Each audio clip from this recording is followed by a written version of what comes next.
What is a 9-box talent review grid? Hey friends, Josh here, founder of HR University, and in this video we'll talk about a unique concept called the 9-box talent review grid, or the 9-box grid for short. But before we get into it, don't forget to subscribe to this channel for regular HR University updates. Now let's go ahead and jump in. So the 9-box grid is an individual assessment tool that evaluates an employee's current and potential level of contribution to the organization and places the employee into one of 9 groups accordingly. For example, there are hardworking employees who do well in their role but have little growth potential and are still great to have on your team. You also have all-rounder employees who perform well and have great potential. And at the same time, you may have low-performing employees with low potential who will require a lot of management attention and are unlikely to improve. And they require a different approach. McKinsey created this 9-box grid in 1970. Since then, HR institutions have broadly accepted this as a great matrix to use and an important concept to include in their talent management processes.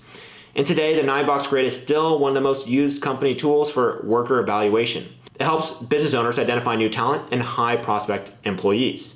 The tool also evaluates how well or how poorly employees perform during their working hours, if they are truly cut out for the job they're doing, and if they have any potential of improving their existing skills. The 9-box grid shows the company's HR department and managers an overview of employees' abilities and downsides and their productivity or the lack thereof. It's quite easy to use and it'll give you a holistic approach to assess your employees with flexibility. And this is what the official 9-box talent review grid looks like. Let's discuss what each box stands for. As the term suggests, the grid has 9 boxes that you can see represented in a horizontal and vertical row. The horizontal row or axis designates performance, whereas the vertical row or axis represents the potential of a particular worker.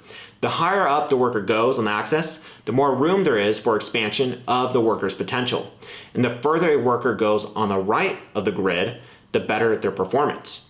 Now, if you have employees that, let's say, fall on the lower left side of the grid, this is where things can get tricky. These employees are considered the least effective achievers and have the poorest chance for advancement. As for the employees that fall to the lower left side, they are the most successful achievers and promise a great future.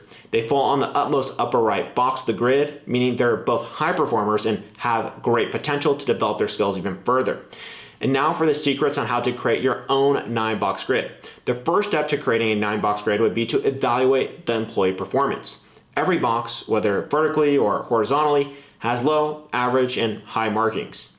And here the performance boxes are horizontal and scale left to right, with the utmost left box suggesting the lowest performance. Using the data collected through these performance boxes, managers can assess their workers' performance. Initially, if your workers fall in the category box of low performance, it means they do not meet the work criteria at hand. And most of the time, they also fail to meet their specific work goals. And the average performer is just that, average. These employees somewhat fit into the job description and work ethic that they belong to.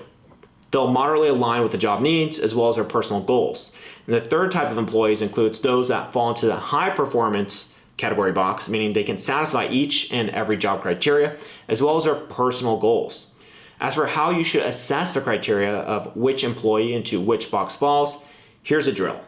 First, you have to know that the framework is based on the clear employee role within the firm and the way that the employee satisfies the role's criteria. But that's not all though. Some managers, for example, will choose to evaluate employees' performance based on other aspects, including personal objectives, teamwork, and feedback findings. The next grid phase to discuss is evaluating the potential of the employees. And this phase is quite similar to the performance phase since the category of potential is graded identically to it through indicators such as low, average, and high potential. But rather than trailing just performance, analyzing potential uses all performance data collected to decide if employees are presently performing close to their maximum potential. Potential also classifies whether the employees are improved in their work role or if they're suitable for gaining promotion. When an employee falls in the low potential box, this means the employee is working at peak output, and they're not likely to enhance their potential. The cause of this is mostly due to the employee's absence of desire to work at their maximum potential. And if a worker falls into the next category of average potential, they most likely have the ability to advance from their present position. The advancement is assessed in relation to their skills. However, here performance can take a crucial key point of assessment as well. For the employees that belong in the box of high potential, they're entitled to advancement in a job position, either right away or as soon as possible. It's not easy to evaluate a worker's potential, even though the technique is quite frankly the same as the performance one. Poor or mediocre performance may demand further instruction or come to the conclusion that the employee might not be at all suited for the position. And with all this information, you need to assemble the puzzle pieces accordingly, evaluating all necessities from a potential and performance standpoint. And that will give the HR management or the general manager a clear picture of their status. If every company's employee falls into the lowest row, they can still perform duties and work-related activities, but their development to become even better at their job will be constrained. Keep in mind that this doesn't necessarily mean that all workers should belong in the utmost upper right corner of the grid. You should also consider the fact that the company may not be satisfying their professional objectives and personal aims, and that they may begin to apply for jobs elsewhere. So keep in mind that all 9 boxes in the grid can be interpreted from an employer and employee view.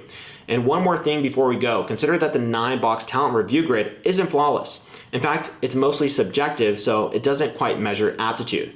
And it certainly isn't generally transparent for all company types. The genuine worth of the assessment of this grid is made through subsequent debates, and this grid isn't appropriate to make your final decision on any employee because it lacks additional context, including basic things like their relationship with their manager and team members.